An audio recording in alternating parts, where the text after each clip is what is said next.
Step by Step. 19 Essential Dharma Talks by Sayadaw Jotika. Talk 10, on Insight Knowledges. Sayadaw explains the verse composed by Mogok Sayadawgi. This verse appears in a sutta that explains the 5 factors for realization: strong faith, good health, practice with a straightforward mind, diligent practice, and discernment of anicca. One must have confidence in the Buddha, Dharma, and Sangha, and also confidence in karma and its results. One should avoid unskillful actions, unwholesome and harmful deeds, and cultivate skillful actions, such as dana, sila, and karga, which greatly support samadhi. I would like to mention how Sayadaw himself practiced at his place. During periods of practice, whoever came to see him, he would not receive them. He followed a very disciplined routine.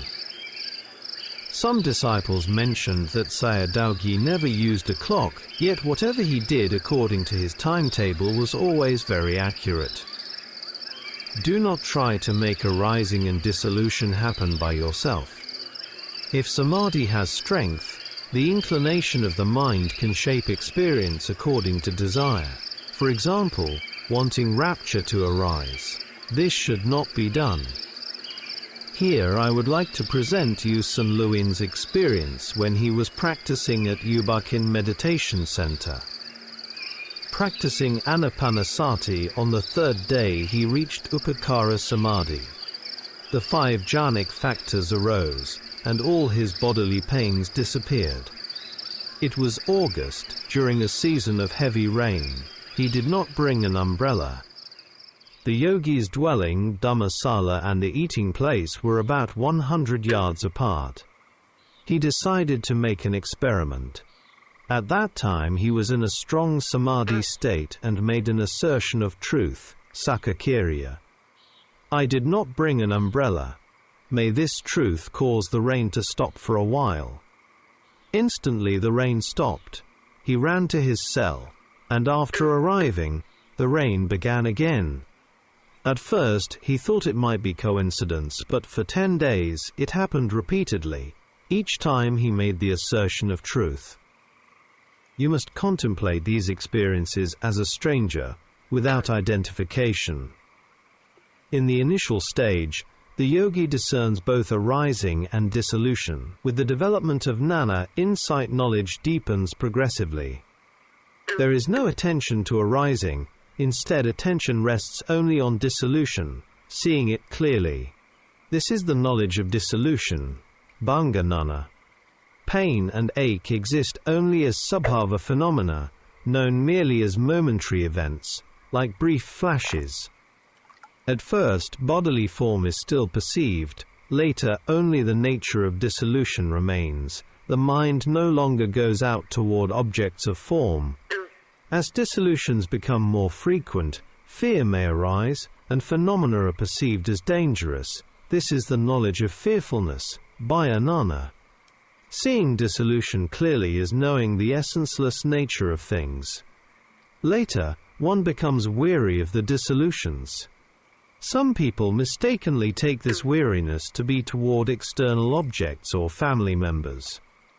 In reality, it is weariness toward phenomena arising from the 6 sense doors. If the weariness is directed toward external objects, that indicates sticking and wrong view. Ditthi. One must be weary only of paramatha objects, otherwise one remains trapped in concepts. The yogi sees dissolutions in all situations, whether getting up from sitting, changing posture, or opening the eyes. Why does this happen? Because the arising process becomes shorter, and dissolution is seen more clearly. If one clings to arising or becomes frightened by it, the process appears longer. When kilesas are fewer, the mind becomes drier and non-clinging, seeing dissolution within a short period. Upon reaching the stage where the arising process narrows, this becomes the knowledge of disenchantment, nibbida jnana, with variegated objects of contemplation. This leads to nibbida jnana.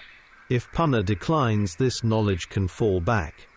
It is therefore referred to as contemplation of variegated objects arising from the six sense doors. If the objects are incomplete or not clearly variegated, happiness may lead to lobha, pain to dosa, and insight knowledge declines.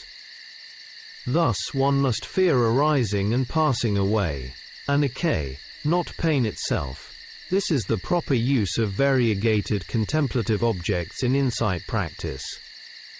Some people misunderstand the knowledge of rise and fall, udayabhayanana, as merely seeing the short gaps between arising and dissolution.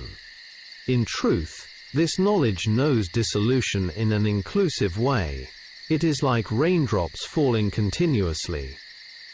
In the knowledge of dissolution, discernment appears section by section, very clearly.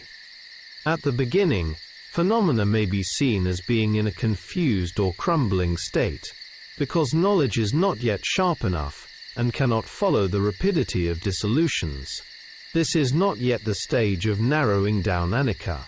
With weak knowledge, dissolution is seen only in a vague or chaotic manner. When weariness toward conditioned mind and body arises, knowledge matures and the yogi begins to see dissolution distinctly, as described above. These 2 points are important, because some yogis mistakenly take this immature knowledge to be mature realization. When knowledge develops further, dissolutions are seen clearly, section by section, without doubt. At that point, observing only dissolution becomes nibbidhanana, knowledge of disenchantment, together with munchitu-kamyatanana, knowledge of desire for deliverance. What is the significance of this? Even when the yogi's eyes are open, anicca is seen at any time and in any posture, except during sleep. In the yogi's mind, it is like a person whose body is encircled by fire. Therefore, a strong desire for deliverance of the mind arises.